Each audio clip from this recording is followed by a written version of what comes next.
Pakistan stock exchange के brokers ने मुल्की मईशत के लिए आइंदा चंद दिन अहम करार दिए हैं। ब्रोकर्स ने शरह सूद 2 माह के लिए 12% पर बरकरार रखने पर भी मायूसी का इजहार किया है। मजीद जानेंगे स्टॉक एक्सचेंज में मौजूद हैं डॉन न्यूज़ के नुमाइंदे शफी बलोच से। शफी, बताइएगा इस हवाले से स्टॉक ब्रोकर्स का क्या कहना है? जी, कारोबारी हफ्ते के दूसरे रोज़ जो है वो पाकिस्तान स्टॉक एक्सचेंज में जो है वो एक मिला जुला रुझान मौजूद है। और चूँकि आज दिन का आगाज़ जो है वो मुनफी रुझान रहा, लेकिन इसके बाद जो है वो सूरत कुछ बिल्कुल एक डल सी सूरत ही। और इस पर बात करते हैं, हमारे साथ मौजूद हैं शहरियार भट्ट साहब, जो कि सारी सूरत पर गहरी निगाह रखे हुए। जी शहरियार भट्ट साहब, ये बताइए कि गुज़श्ता रोज़ भी जो है मॉनेटरी पॉलिसिंग में जो है वो शरह सूद में जो है वो कमी नहीं की गई, तो इस पूरे हफ्ते में इसके क्या मज़ीद असरात मुरतब हो सकते हैं?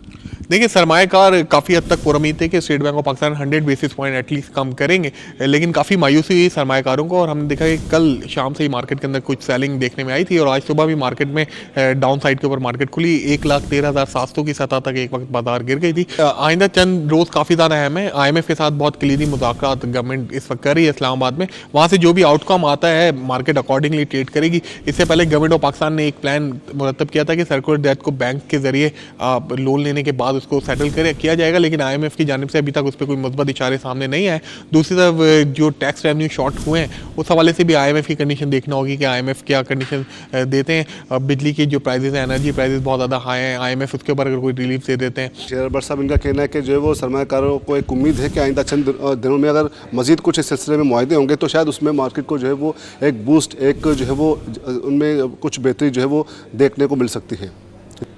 शफी, बहुत शुक्रिया इन तफसीलात के लिए।